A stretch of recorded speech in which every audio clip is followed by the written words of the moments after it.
yaitu terkait dengan pengungkapan kasus narkotika, ganja dan sabu. Kemudian yang kedua kasus curanmor dan begal. Kemudian yang ketiga rilis terkait dengan pembunuhan anak yang dilakukan oleh orang tuanya sendiri.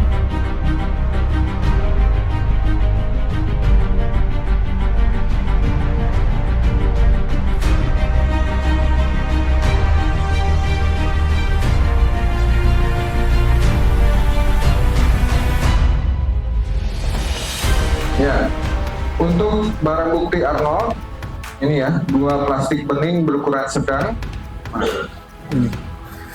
Ya, ini 2 plastik bening berukuran sedang, 10 plastik berukuran kecil, HP Samsung berwarna ungu, BB kotor hasil timbangan sebanyak 30,22 gram. Berat BB kotor hasil timbangan sebanyak 743,16 gram. Artinya satu plastik bening berukuran kecil berisi narkotika diduga jenis sabu istilahnya ya. BB kotor 1,01 gram.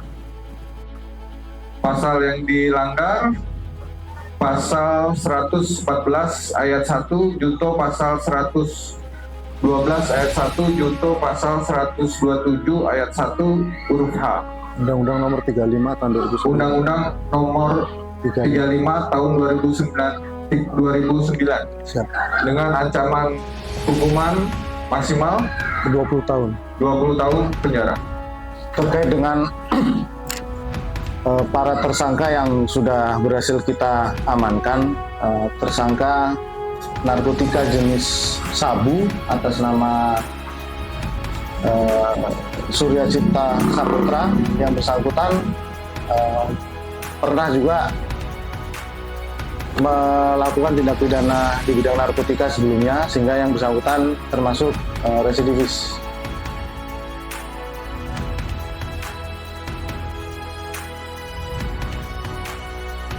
Terkait dengan curanmor yang terjadi di Jalan Kontainer SP3.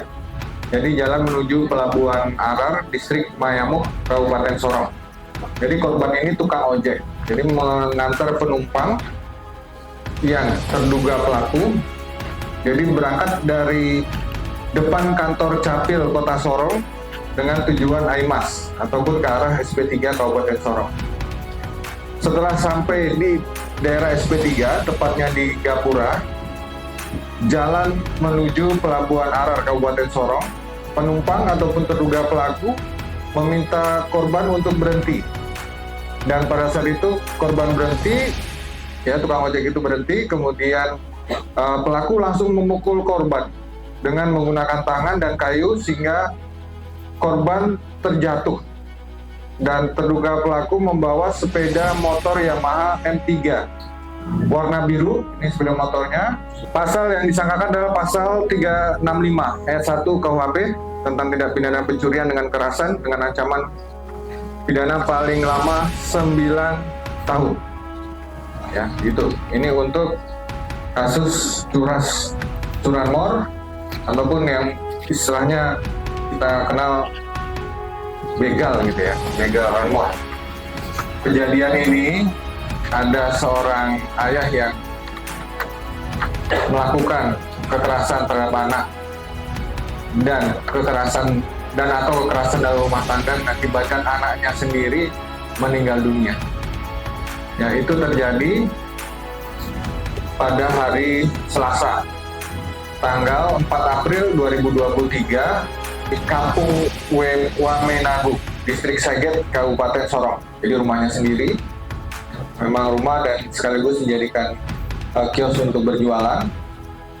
Kemudian karena anak tersebut rewel, emosi, kemudian kesal, memukul bagian bahu kiri korban sebanyak 2 kali. Namun korban menangis sehingga pelaku memukul bagian dada korban sambil mendorong korban sebanyak 2 kali sehingga korban jatuh ke lantai dan membentur lantai. Bentur lantai. Nah, ini juga mengapa anak ini rewel, karena satu hari sebelumnya bapaknya tuh, ayahnya pun sendiri ini, karena anaknya rewel juga, dia memukul menggunakan kayu korban atau anak itu dengan kayu di bagian kepala. Nah, jadi dari hari Senin tanggal 34 April dia sudah melakukan pemukulan, kemudian hari Selasa tanggal 4 April karena masih rewel lagi, dia akhirnya pukul lagi, jatuh, anak korban terbanting ke lantai, ya. Kemudian saat itu tidak sadarkan diri, anak tersebut tidak sadarkan diri, pingsan. Kemudian pelaku panik, mencoba memeriksa kondisi korban, mencoba memberi pertolongan, memberi nafas buatan, memompa bagian dada korban, namun korban akhirnya tetap tidak sadarkan diri. Pelaku memakamkan korban jenazah di dalam kamar rumah, di suatu ruangan di kamar di dalam rumah. Ancaman hukuman maksimal 20 tahun penjara. Jadi 15 tahun, kemudian karena ada pemberatan, karena ini orang tua sendiri yang melakukan, tambah sepertiga, sehingga ancaman hukuman maksimal 20 tahun penjara.